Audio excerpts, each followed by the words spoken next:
Hello everyone, आज हम इस वीडियो में कक्षा 5 की परिवेश अध्ययन की पाठ्यपुस्तक झरोखा से पाठ 1 मेरी सुनो अपनी कहो करेंगे।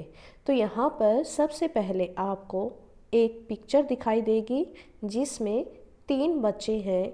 इनका नाम यहाँ पर देखिए, ये सतनाम है, ये कंचन है और ये पीटर है। सतनाम, कंचन और पीटर के बारे में हम पढ़ते हैं, ये क्या बातें कर रहे हैं, क्या कहते हैं ये सब। सबसे पहले सतनाम कहता है, मेरे पापा एक फैक्ट्री में काम करते थे, वह फैक्ट्री बंद हो गई है, अब हम अपने गांव में रहेंगे। और उसके बाद कंचन कहती है, सड़क को चौड़ा करने के लिए हमारी झुग्गियों को हटा दिया गया है, अब हमें रहने के लिए नई जगह तलाश करनी पड़ेगी। और उसके बाद पीटर बोल रहा है, मेरे पापा काम के सिलसिले में दूसरे देश गए हैं, अब मैं और मेरी मम्मी नानी के घर रहते हैं। और इन बच्चों की वार्तालाप के बाद यहाँ पर आपसे कुछ प्रश्न पूछे गए हैं। ऊपर दिए गए चित्र को देखो, सोचो और कॉपी में लिखो। यहाँ पर पहला प्रश्न है, क्या कंचन, सतनाम और पीटर की तरह कभी तुम्हारे परिवार को या किसी परिचित को भी अपना घर छोड़कर दूसरे स्थान पर जाकर रहना पड़ा है? तो इन प्रश्नों के उत्तर हम कैसे लिखेंगे? आप इस तरह से इन प्रश्नों के उत्तर लिखकर बता सकते हैं। पहले प्रश्न का उत्तर लिख सकते हैं, हाँ, मेरे चाचा जी को जो कि फौज में नौकरी करते हैं, उनकी बदली अलग अलग स्थानों पर होती रहती है, इस प्रकार वे बहुत समय घर से दूर रहते हैं। और प्रश्न 2 है, उन्हें दूसरी जगह जाकर रहना कैसा लगता होगा?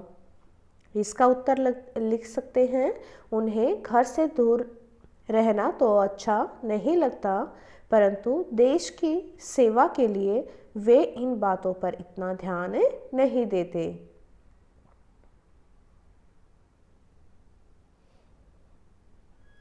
प्रश्न नंबर 3 है, नई जगह जाकर रहने में क्या अच्छा लगता है और क्या अच्छा नहीं लगता?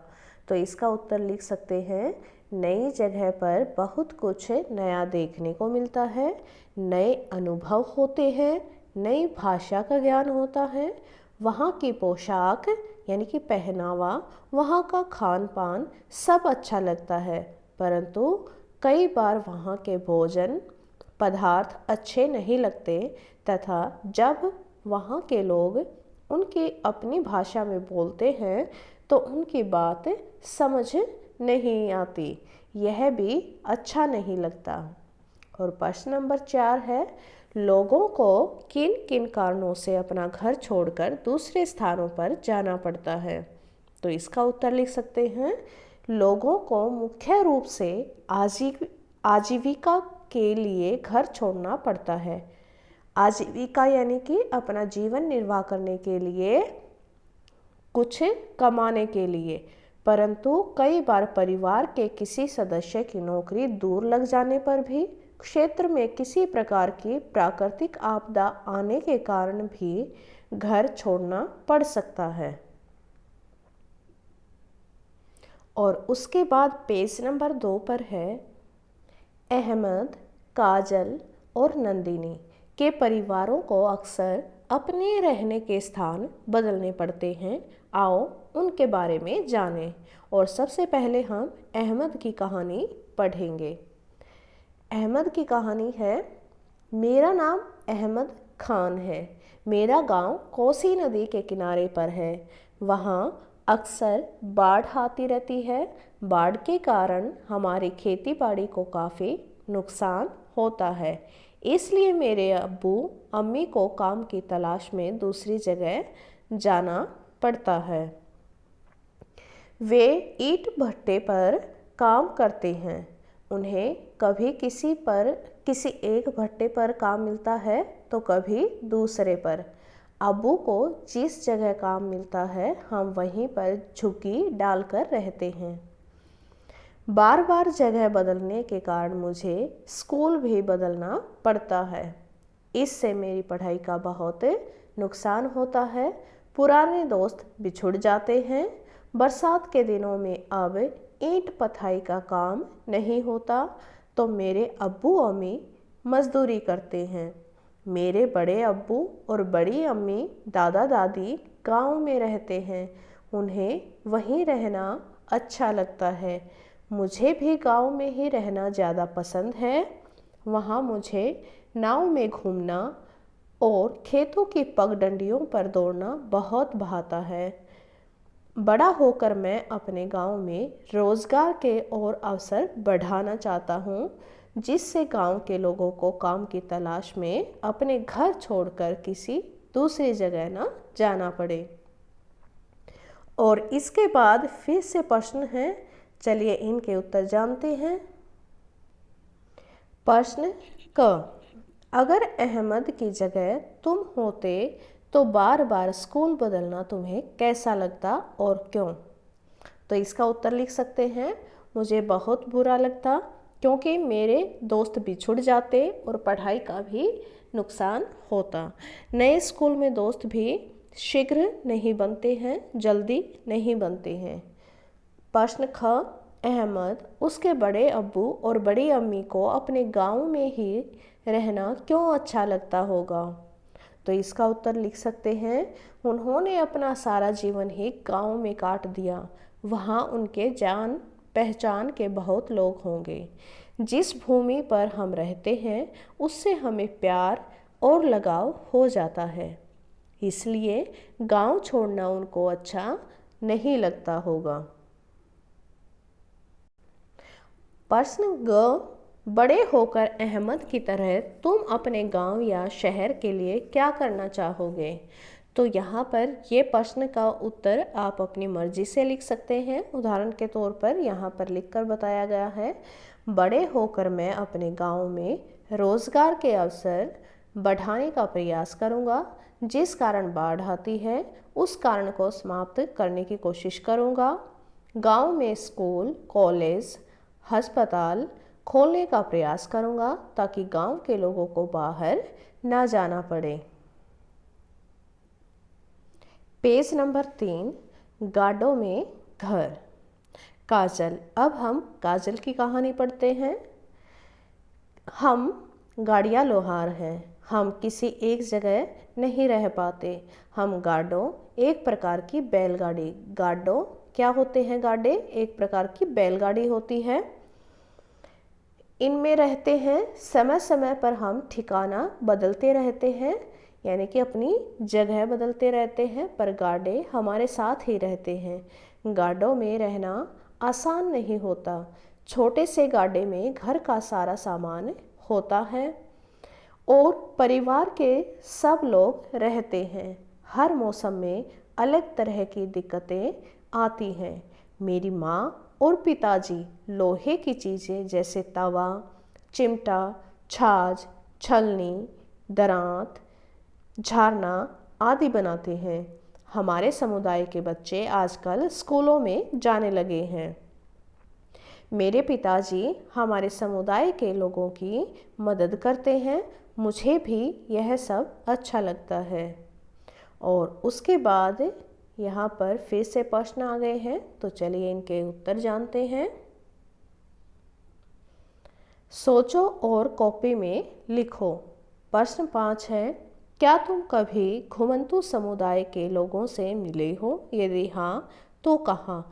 यहाँ पर इस उत्तर में आप अपना अनुभव लिख सकते हैं। यहाँ पर उदाहरण के तौर पर लिखकर बताया गया है कि हाँ, मैं एक बार अपने नानी नाना जी को मिलने उनके गांव गया था। वहाँ गांव के बाहर बाहर इस समुदाय के लोगों ने ठिकाना बनाया हुआ था। मैं वहाँ मेरी आयु के बच्चों को देखकर चला गया था और उनसे बात चीत की थी। और अगला प्रश्न है, उनके सामने क्या क्या समस्याएं आती होंगी। इसका उत्तर लिख सकते हैं। जैसा कि काजल की कहानी में हमने पढ़ा है, उनका कोई पक्का ठिकाना नहीं होता है, उनकी आजीविका भी कठिनाई से चलती है, बच्चों की पढ़ाई का भी नुकसान होता है क्योंकि वे एक गांव में अधिक दिन नहीं रहते, वर्षा, आंधी में तथा अन्य प्राकृतिक आपदाओं के समय उनके रहने के स्थान की समस्या भी बनी रहती है।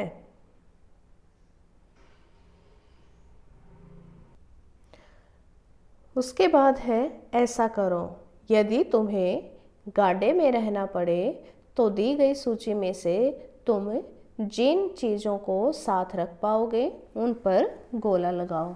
तो यहाँ पर गाड़े बताया गया था कि एक प्रकार की बैलगाड़ी होती है। तो अगर आपको गाड़े में रहना पड़े तो आप उसमें क्या क्या रख पाओगे, आपको उन चीज़ों पर गोला लगाना है। उदाहरण के लिए यहाँ पर मैंने बताया है बस्ता, संदूक, बर्तन, कपड़े, गैस का चूल्हा, चारपाई और साइकिल। क्योंकि हम उस गाड़े में छोटी छोटी चीज़ें ही रख सकते हैं क्योंकि उसमें सामान भी रखना होता है और हमें वहाँ पर रहना भी होता है, तो सिर्फ ज़रूरत की चीज़ें ही हम उसमें रख पाएंगे। अगला प्रश्न है, क्या तुम्हारे गांव या शहर में किसी घुमंतु समुदाय के लोग रहते हैं? यदि हाँ, तो उनसे बातचीत करके प्राप्त जानकारी को दिए गए स्थान पर लिखो।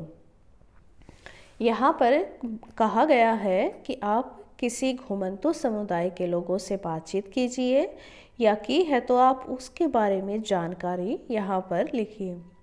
जैसे उनके समुदाय का क्या नाम है, मूल रूप से कहाँ के रहने वाले हैं, यह जगह उनकी मूल जगह से कैसे भिन्न है यानी कि अलग है। और